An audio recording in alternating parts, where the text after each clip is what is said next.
Oi, gente, tudo bem? Que tal falarmos um pouquinho sobre a contação de história e a atividade cerebral, mas na perspectiva dos ensinamentos de Maria Montessori? Isso mesmo. Nós vamos então iniciar todo esse processo entendendo que o livro tem formas e que a gente deve explorar isso com a criança.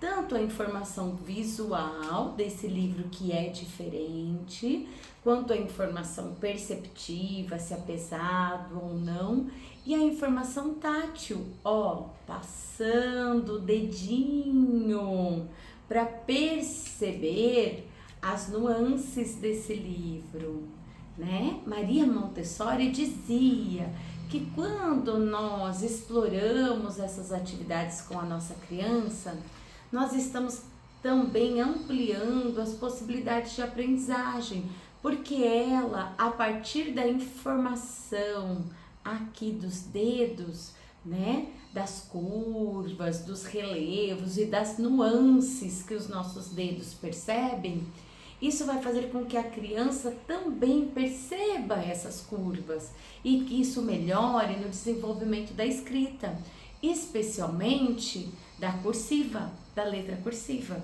e também no reconhecimento de mundo. O que é que tem com esse mesmo formato na casa, no ambiente onde ela está acostumada a viver?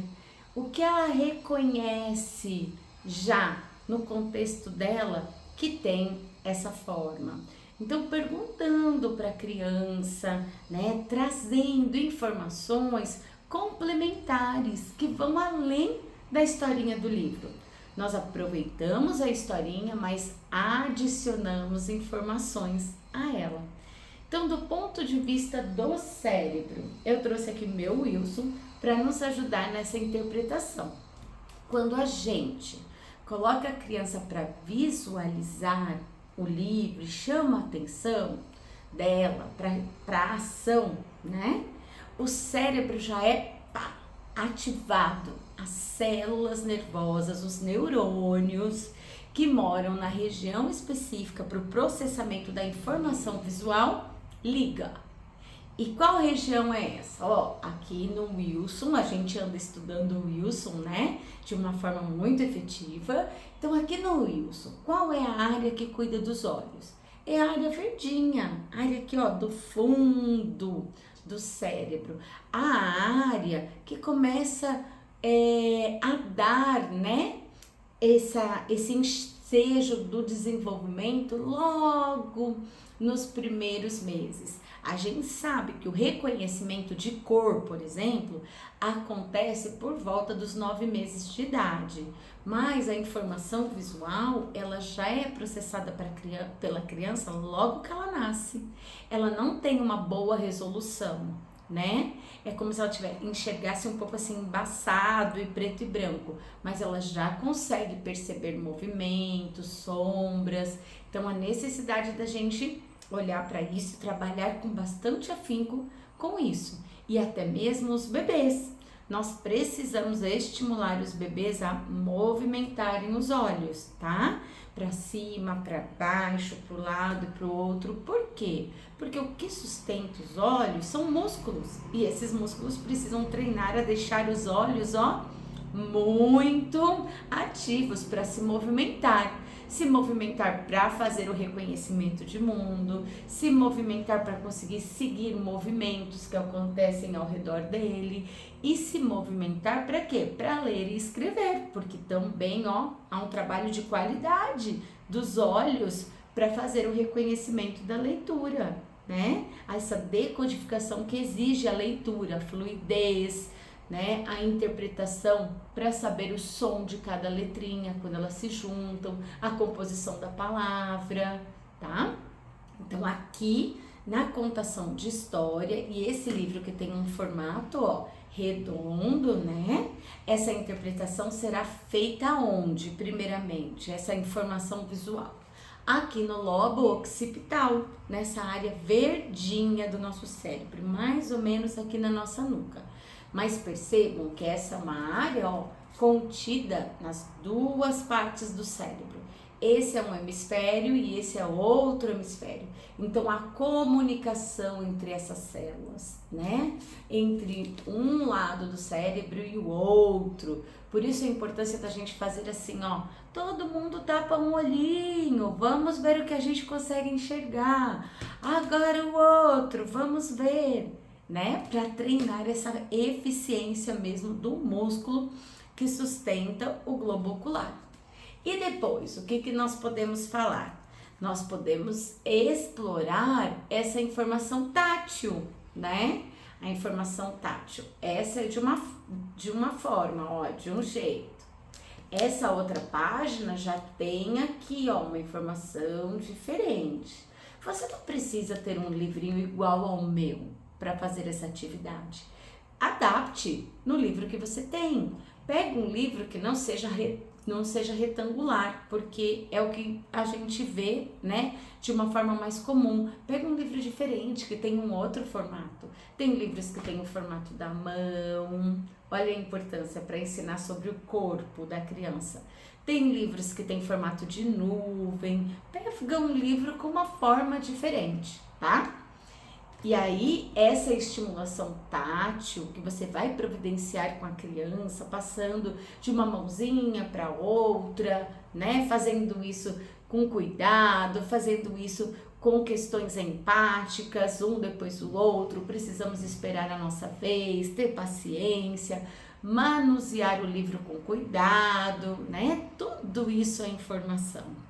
E aí, ó, a interpretação dessa informação que vem aqui do dedo, né? Ela é feita aqui no lobo parietal, mais ou menos aqui em cima, essa área vermelhinha que cuida do ato motor, do ajuste.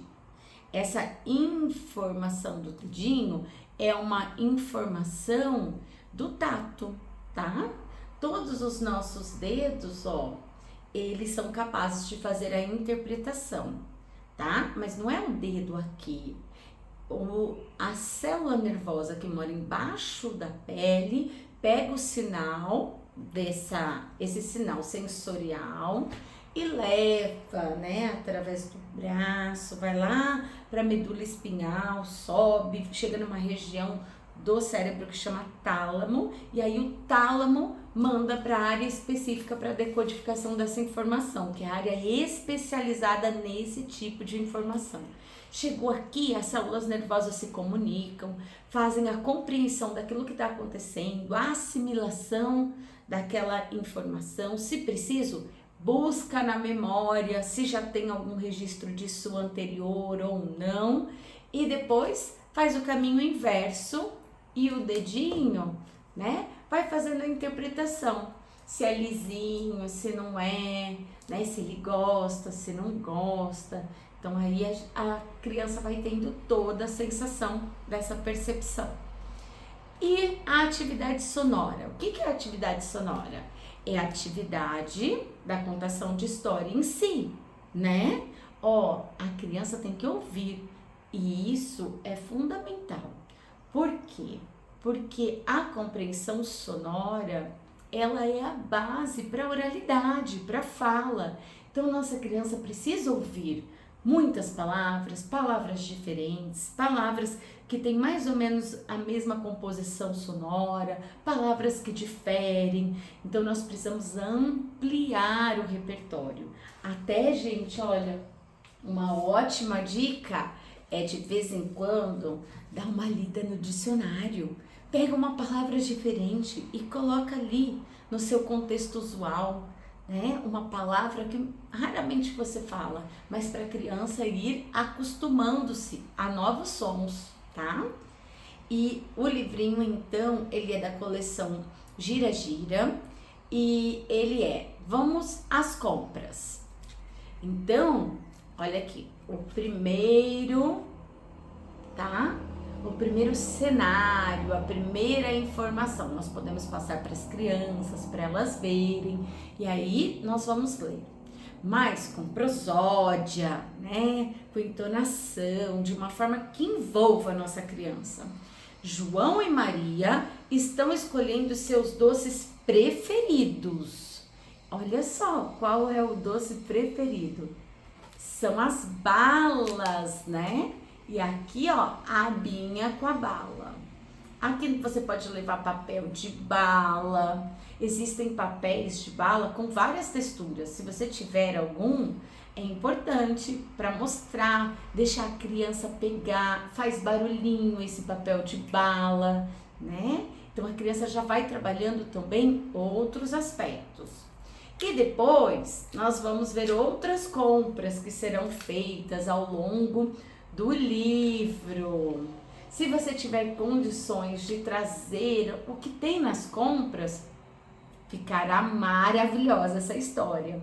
Mas se não tiver, tente priorizar alguma coisa que tenha na história que você possa trazer numa condição real, sabe? Nessa condição da criança pegar mesmo. Olha aqui o abacaxi.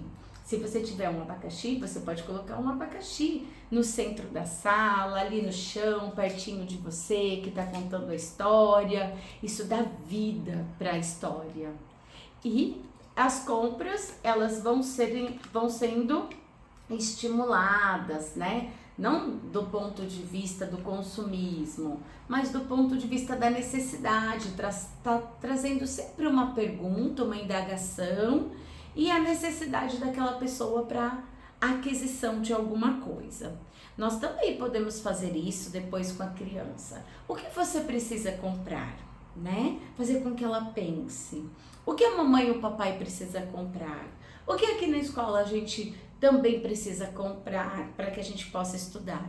Quando a gente faz esse tipo de pergunta, nós trabalhamos com o quê? Com a área amarela, com o lobo frontal. Nós estamos recrutando uma informação adicional, uma informação que envolve pensamento.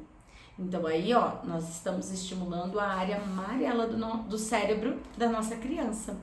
E nós também podemos, dependendo da faixa etária da criança, do nível de compreensão, falar: ó, você precisa comprar o quê? E se você fosse vender, o que você teria para vender? Né? Propor para a criança. E aqui pode entrar coisas materiais ou não. Então explore, professor. Se de repente entrar, professor, eu posso vender um pouco de alegria, que eu tenho um monte. Olha que legal. São as habilidades socioemocionais, as emoções e o quanto elas são importantes no nosso dia a dia. Então, explore, medie o diálogo e aumente o repertório das palavras e o repertório da compreensão do seu aluno. Fora isso, essa atividade vai ser bem gostosa. E essa emoção que a atividade despertou, trabalhou o quê? A parte subcortical do cérebro, que é uma área específica que chama sistema límbico, que tem estruturas cerebrais importantes que fazem com que a gente se sinta bem, que melhora o estado de humor, que melhora o clima escolar. E, gente, nós sabemos que é fundamental, né? Porque, né? Ninguém aprende com quem não gosta. Ninguém aprende num ambiente que ele não está se sentindo bem e acolhido. Então, a emoção é realmente um temperinho muito especial das atividades escolares. Eu fico por aqui e espero que você tenha gostado dessas informações. Use-as e abuse-as e depois me conte. Me siga também nas redes sociais. O Instagram é @mel.oliane. E se você gostou desse vídeo e dessas informações, compartilhe com um amigo que possa gostar também. Um beijão para você e a gente se vê!